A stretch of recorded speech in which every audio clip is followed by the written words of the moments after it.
I had a very bad day today. Well, I mean, I pulled out of it, but it was not starting off real well. Okay, guys, today's the first day that I traded in a new time zone, and that was kind of crazy. I still get up at 2 a.m. because that's what I have to do on the West Coast to trade, to get charts prepped and get a little work done and you know, get into the groove of it. Well, there was a lot of time to waste here. It was a good 5 hours. So I have new internet service. I got new monitors. I only come here with a suitcase for a year, so I have to kind of get all this stuff. You guys, I'm thrilled about my monitors. I got a higher refresh rate than I have at home. They were on sale on Amazon for Prime Day, so I got them really cheap.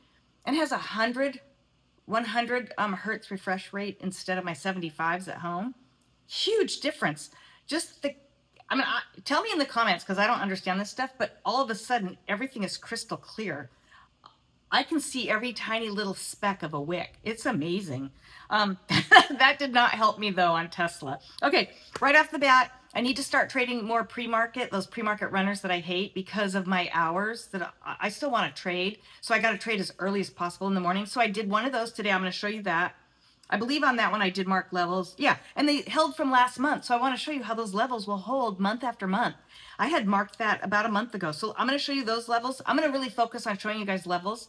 I had someone in the comments just about an hour ago ask me to go into more detail about like where to properly mark levels. And I'm going to pull this 12 ticker chart over because you can see right on this chart that levels for all of them are just holding and you could trade those. So I'll just pull that over real quick and show you guys.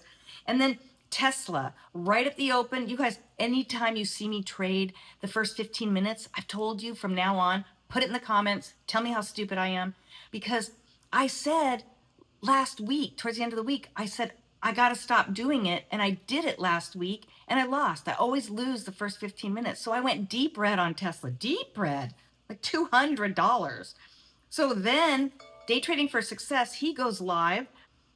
Or he was going live right when I was trading Tesla. And if you follow him, you guys were all on SpaceX. Well, I don't trade exactly what he trades because he's delayed by 13 seconds, 11 to 13 seconds on my side. And I'm way ahead. And I just don't want to have the distraction of being in the same trade. So, but I want to hear what you guys all are trading if you're following him. So I think you guys were all on SpaceX. I said, hell no, I'm jumping over to Tesla. What a stupid ass move that was.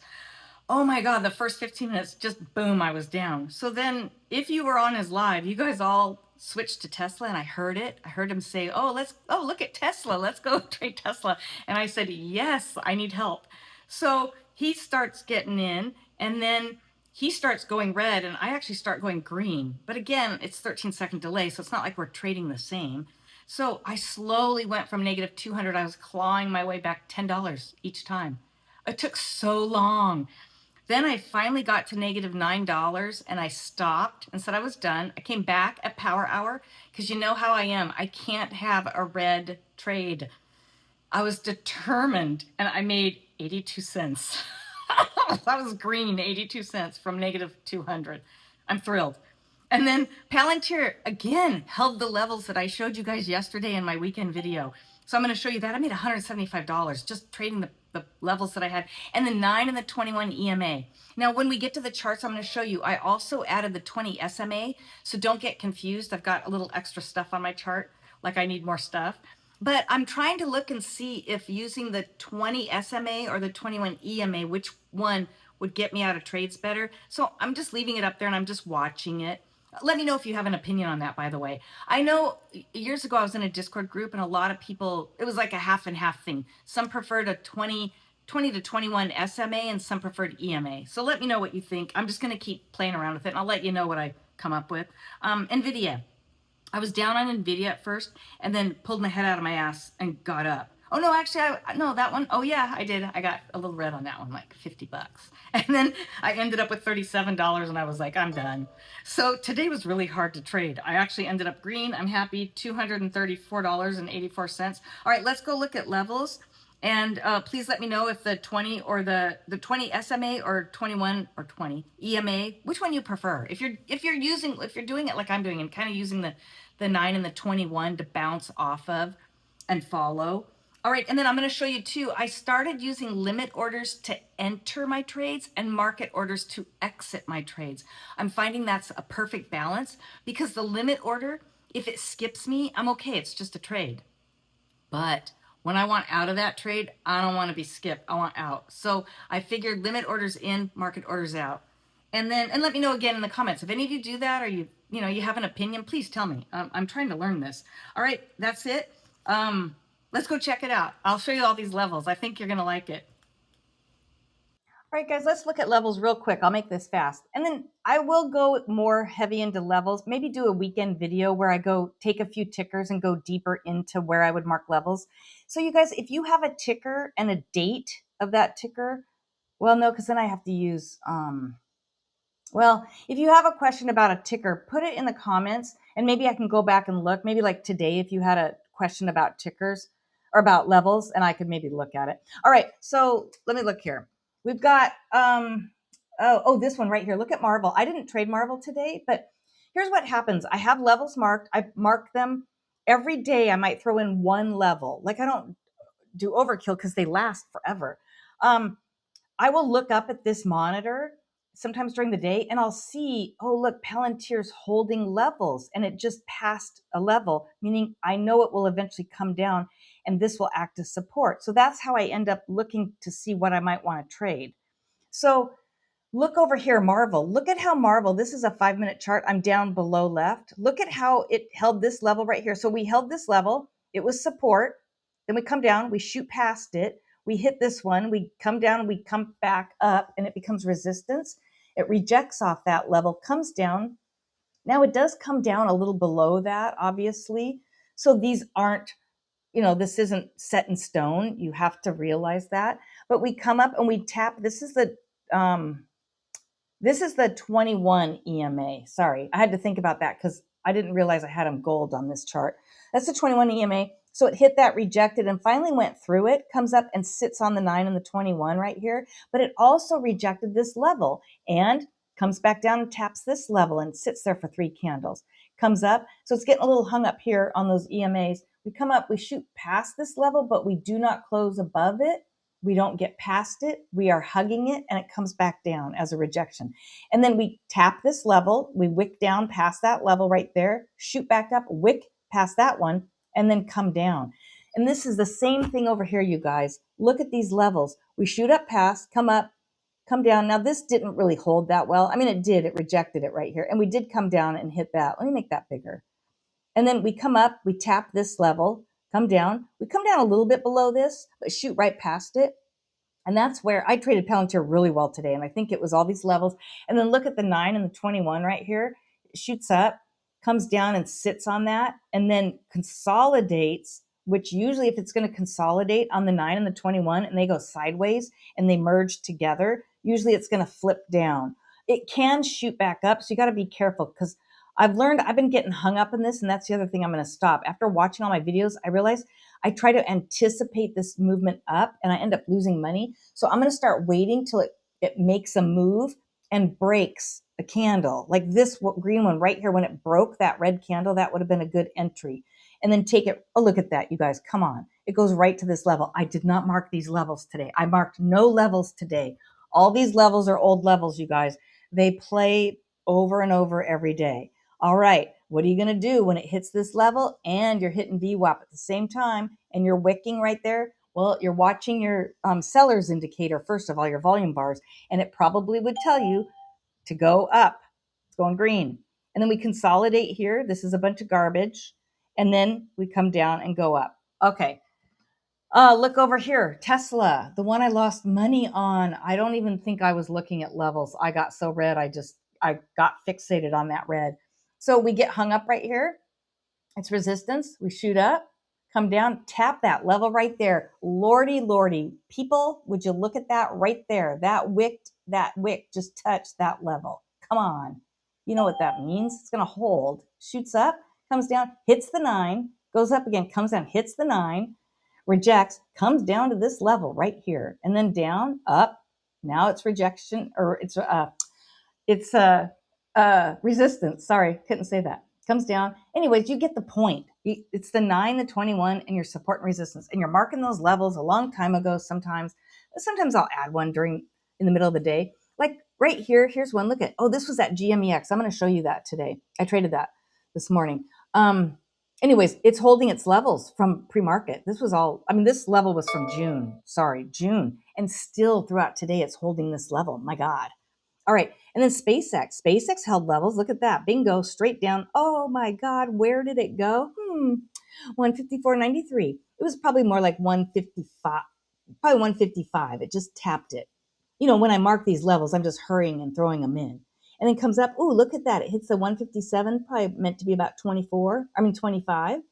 And then comes down and bouncing off the 9 and the 21. There we go again, going up. Oh, come back down to this level. Okay, people, I don't make this shit up. It's just the way it is. Those levels hold. I swear to you, I'm not lying. All right, let's move on. I'm going to show this to you. I got stuff to do. GMEX, here it is. Boy, look at that move up. There was news on it. Now, I did not have scanners going. I did not know. This was over on all stocks, and it was somewhere, it wasn't even at the top. It hadn't moved the most, and it didn't have the most volume, but I have this right here, this column is a volume spike indicator. And it shows me when it gets really red or orange, there's a huge volume spike going on. And I happen to glance over and see orange or red, and I instantly just tap the ticker and it takes me right to it. And that was that move right there. And look at this, you guys. I marked these levels a month ago. It was back in June. And I just glanced over here after I saw the volume spike. I come over, it was hanging out at this level. Interesting. Shoots up. Oh, wow, really? It shoots all the way up to this level, wicks through it, fails, and comes down and goes down past this level, but then hangs out there a bit. It gets hung up right at that level. Now we come down and, oh, look what happened. Interesting. We're sitting on the 9 EMA. What am I telling you? This is where I got interested because we're going sideways on the 9. We're hugging the 9. It's like the birds in the nest. They're hanging on, but I know they want to fly away. So I want to be there when they're ready to fly. And what happened here, I remember I got in on this candle. Now you might think I'm stupid because it's a red candle, but while this candle was forming, here's what I saw. Volume hitting and spiking up. Green was actually at the top and red was at the bottom. And you see green was starting to come up here and red was going down. So I knew it was getting ready to do that. So I got in on this candle right here. Now it wicks down. I don't care. I'm not worried. I'm only playing with this because I want to start getting better at these pre-market runners. So I only have 25 shares. So I decide based on volume, it's starting to shoot up here. I doubled down. I got in for another 25 shares right here because we never closed below the 9. We just held on. And then right here, I thought it would probably fail at VWAP. This is VWAP. And it did. It came down. It tried one more time and it just couldn't do it. But again, I'm watching my volume bars. Buyers had come down a bit and sellers were starting to come up. And look, they overtook the buyers on that next candle. That's why I got out. You got to watch your volume bars. You got to watch who's in control. Is it sellers or buyers? Keep up on that. And as you're watching that, at the same exact time, you're watching your 9, your 21, VWAP. I don't watch VWAP a lot, but I have it on here because when you see this and it's gonna hit it, I know other traders trade off that and they'll end up getting out or short.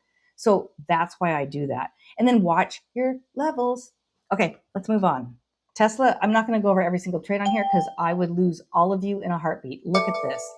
This is going to give you nightmares tonight. Oh my God, look at this. And you guys, I was trading low share size, 25 shares, every now and then 50, and it would just make it worse. And it was all at the beginning. The first 15 minutes is horrible. I cannot trade that. But look at that. That was all massive loss. That right there was $200 right there. It was just massive. And you guys, look how simple it looks. It's just going straight down. What the hell was my problem? Literally, that's like a gift from heaven right there. Merry Christmas. It just goes straight down. Oh, look, Merry Christmas comes down, shoots across to the 9, comes down. What was, I don't even know how I lost 200 there. It's so embarrassing. Okay. Then I continued to be stupid over here, but I was scalping for this is where I came back and was scalping for 10 cents. And this is where, if you guys follow Day Trading for Success, you all came over at this point. And I thought, well, maybe you guys could help me get out of my loss. But I realized, no, I just got to crawl out $10 at a time. Literally, you guys, if you look at this, it's just $10 scalps, $8 scalps. You know how hard that is to get out a $200 loss? It took a long time. And then finally, way over here, I was down $9, I think. And then it was I finally got to negative $9. And somewhere like right here, I decided, okay, I'm just going to try again. I think it was down $9 here. And I got in here, and this was stupid to get in here, but it did break. I did make it. And when it was 82 cents, I said, that's enough. I was prepared to take a loss. I don't mind taking especially a small loss. So let's make this bigger. Okay, this is Palantir. This was killer. This was all I traded right here. I mean, I waited till after the first 15 minutes. Perfect. We were coming up and dropping back down to the 9. We'd just pull right back to it. And then you'd want to get in here if you did. I didn't take it here. It was, I saw it right here on this candle. This had rejected this level. So I wouldn't get in here. Even though this is a pullback down to the 9, you would think you'd want to get in right here. But I saw this level, and Palantir, if you've been watching me for the last week, Palantir has been holding its levels. So I did not get in here. I waited and got in right here. So I get in, that's my first entry right here. Because this came down, tapped the 9, it held and started coming up. And again, I'm watching these volume bars down here. Let's make that a little bigger so you can see. Okay, so I'm watching the volume bars. I'm always watching these volume bars. I mean, sometimes I have my mouse hovering over sell and I'm just eyeballing this and I don't even look up here anymore. I trade off this a lot of times. Okay, so here I am. We finally get past this level and I figure we are going to the next level, and look what happened. We finally break through this level and we go right to that level. Look at that. And then once it shoots up a little bit, you got some wicks here. Now it did shoot up here. You'd want to be using your volume bars. Look, volume increased with the buyers. Sellers dropped way down. So that was a good sign to get in there. So I literally just played this, just pullbacks back to the 9, watching the volume bars. All right, let's move on to NVIDIA. It's the last one and we are done. 37.93. This was horrible because I was actually down. I had to crawl my way out of this one. I was only down 40 bucks. I was green, then I got down 40 bucks, then I got green, and I slowly crawled my way back. And I actually ended up making 37.93. I did 100, 200, 400 shares. This is kind of low for me right now because I would prefer to I'm trying to get into that 300, 400 share range right now. But price action was really hard today. So I just kept it a little lower. And then I did get hung up right in here. This was where I started taking my losses. I was getting hung up on that 9 and 21 when they just never pass it. Like I said, those birds that cling on to that and they won't let go and fly away. So then right here, we finally came up here and look at this right here. This was a level. You could see it right here and here. Right when it got here, I ended up taking that rejection and I shorted here. So then I started, let's see, I got more shorting right here because it pulls across to the 9 and then comes down. And then we pull back and we come down again. So I finally it was little base hits all the way, and made 37.93. Okay, you guys, that's it. I think I showed you everything I wanted to show you. Please let me know in the comments anything you want to say about this, or the way you trade versus the way I trade. We all need to learn from each other. And sometimes the market changes, especially this summer. I noticed that I've had to go back to this 9 and 21 EMA. I used to trade this quite a while ago when I was in a Discord group. We all did this in pre-market. But I've had to go back to this and it has helped. So let me know what you think. All right, guys, we'll talk to you later. Bye.